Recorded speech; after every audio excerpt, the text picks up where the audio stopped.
Hello, and thank you for joining me again this week in our Tuesday's Tidbit, where we quickly try to cover one topic in a video short, because knowledge is power.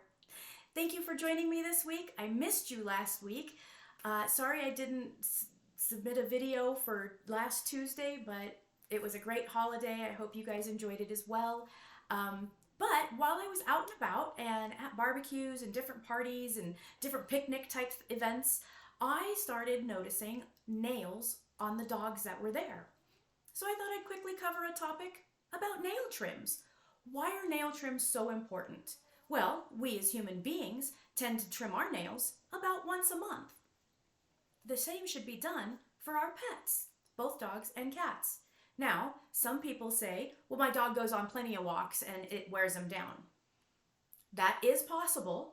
However, most of our critters that are outside going for nice good walks on concrete, on asphalt, they are rear wheel drive, if you will. Those back legs, and that's where they get their power, and so those paws are pushing off the concrete, and sure, it's getting some traction and those nails get worn down.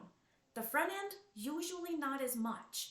So we should kind of look at least trimming those front paws probably once a month, if needed.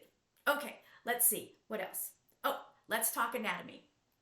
So when you look at a dog's nail, hopefully they have at least one or two clear nails. And you can see, here's the end of the nail here, okay?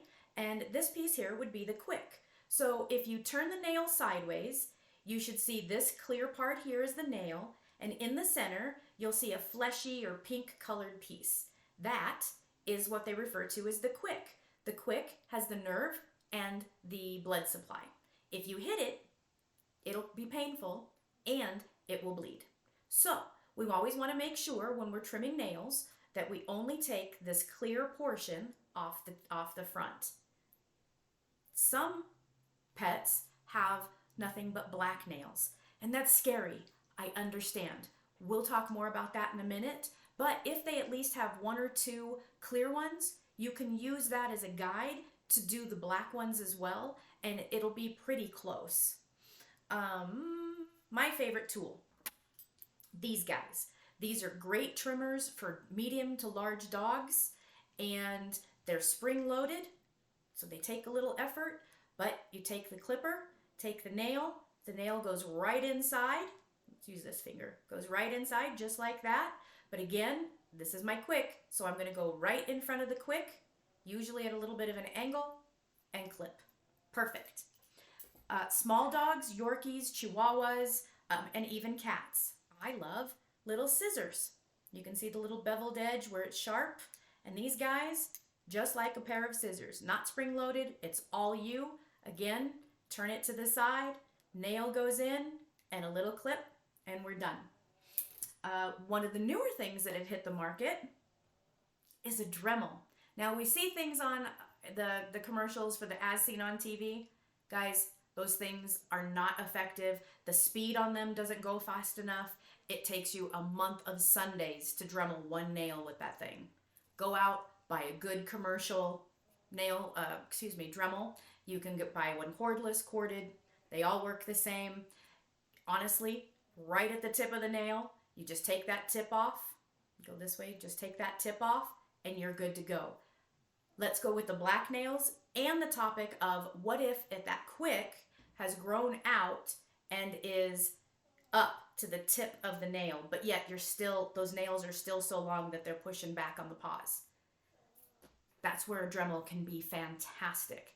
You can actually Dremel the tips of the nails and get back just to barely in front of that quick.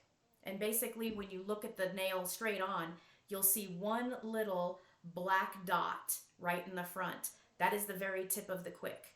So if you Dremel back to that actually forces that quick to go, uh-oh, and it starts to recede.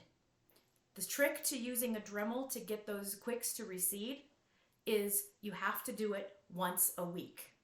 It'll take 4 to 6 weeks, maybe even closer to 8, but you can absolutely, if you stay on top every single week, taking that tip off, getting that little black dot so you can see the tip of the quick, those quicks will start to recede, And then once that quick is back and you can get a nicer, shorter nail, you can resume nail trims about once every 4 weeks. What happens if we are trimming nails and we do get too close to that quick and we end up with some bleeding? I highly recommend a septic powder.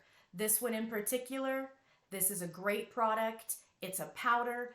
You can dip the nail right into it or put it on your finger and put it right on the tip. It has a little bit of lidocaine in it. It helps with the pain and it stops the bleeding. This particular bottle, I can't remember, it's only like $5 or $6. I've had it forever. It lasts. It's a great product. You can also, if you don't have that, you can also use baking soda or flour. It's not quite as effective, but it helps. Do you have to trim your nails at home? You don't. If you're afraid to, you're just not sure, you're not comfortable, or if your pet just doesn't like having their nails trimmed, you can usually go to a groomer, or you can do a vet tech appointment at your vet hospital or your vet clinic. Shouldn't need to see a doctor for a nail trim. Should only run $20, maybe $30 max, depending on where you are. But it's a quick in and out. You call, you make the appointment, the tech sees them, they'll take them to the back, they'll cut the nails and bring them back up. It's that simple. And it helps with their mobility and their comfortability. So let's practice good hygiene and help our pets be comfortable. That's it for this week. I hope you learned something new or got some clarity on something. If you'd like to talk further about your pet's well-being, please give me a call. I'd so love to hear from you. That's it for this week. I hope to see you next week. Bye for now.